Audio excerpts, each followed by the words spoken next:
جادو کے حوالے سے ہماری بات ہوئی تھی، ایک اہم ترین بات جو آپ سب ہمیشہ یاد رکھیں کہ جادو کو جب ہم نارمل لیتے ہیں نا تو بہت زیادہ نقصان ہوتا ہے۔ دیکھیں، اگر آپ احتیاط نہیں کرتے، جادو کو سیریس نہیں لیتے، تو یہ جادوگر یا آپ کے جو دشمن ہیں وہ جادو کے ذریعے سے آپ کا بہت زیادہ نقصان کر سکتے ہیں۔ آپ یہ تصویر دیکھیں، یہ ایک لڑکی کا موبائل ہے جس کی ڈیتھ ہو چکی ہے، اور اس کی ڈیتھ کا سبب جادو بتایا جاتا ہے کہ اس نے خودکشی کی ہے، اور خودکشی کے بعد اس کا جو موبائل تھا وہ اس کی بہن کے پاس تھا، اس کی سسٹر کے پاس اس کا موبائل تھا۔ کچھ عرصے کے بعد موبائل کی پورٹ خراب ہوتی ہے، چارجنگ پورٹ کو بنوانے کے لیے جب موبائل دکان پر ریپیئرنگ کے لیے دیا گیا، تو جب موبائل کو کھولا گیا تو موبائل کے اندر یہ جادو چھپا ہوا تھا۔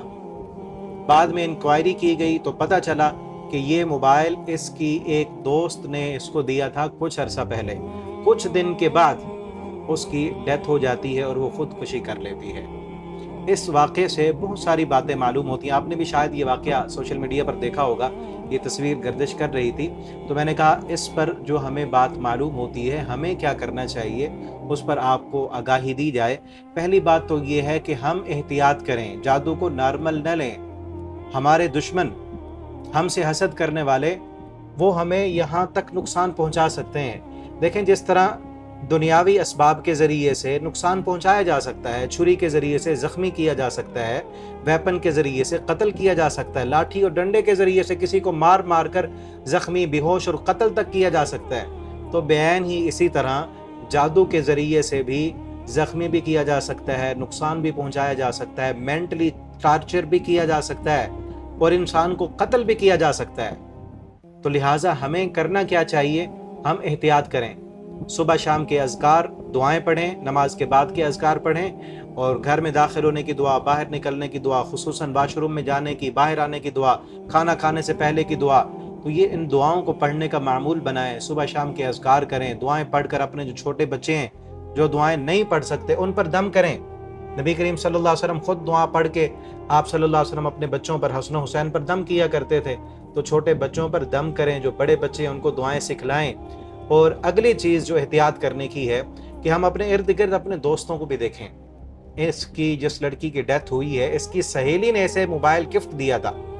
ہمارے جو بھی کلوز دوست ہونا انہیں دیکھیں، کہیں وہ ہمارے دشمن تو نہیں۔ یا یہ بھی ہو سکتا ہے کہ دوست تو ہمارے لائل ہیں، لیکن وہ کبھی ایسے لوگوں کے ہتھے چڑھ سکتے ہیں، لالچ میں آ سکتے ہیں، پیسے لے کر ان کے ذریعے سے ہم سے دشمنی کرنے والے، ان کے ذریعے سے کوئی گفٹ ہم تک پہنچا کر اس کے ذریعے سے جادو کیا جا سکتا ہے۔ تو دوستیاں رکھیں، دوستیوں کو پرکھیں بھی صحیح، لیکن ساتھ میں احتیاط بھی کریں۔ اور وہ احتیاط کیا ہے جو ہمیں قرآن و سنت نے، نبی کریم صلی اللہ علیہ وسلم نے بتلائی ہے؟ وہ احتیاط یہ ہے کہ صبح شام کے اذکار پڑھیں، دعائیں پڑھیں، جو مسنون دعائیں نبی کریم صلی اللہ علیہ وسلم نے، ہر موقع کی دعا آپ صلی اللہ علیہ وسلم نے سکھائی ہے، ان دعاؤں کے پڑھیں گے تو انشاءاللہ جادو جنات کا اثر بالکل نہیں ہوگا۔ ایک کتاب میں آپ کو ریکمنڈ کرتا ہوں، حصن المسلم، جس میں تمام دعائیں آپ کو مل جائیں گی۔ اس کتاب کو آپ اپنے پاس رکھیں، اپنے گھر میں رکھیں۔ گھر میں نہیں ہے تو موبائل پر آپ PDF بھی اس کا منگوا سکتے ہیں۔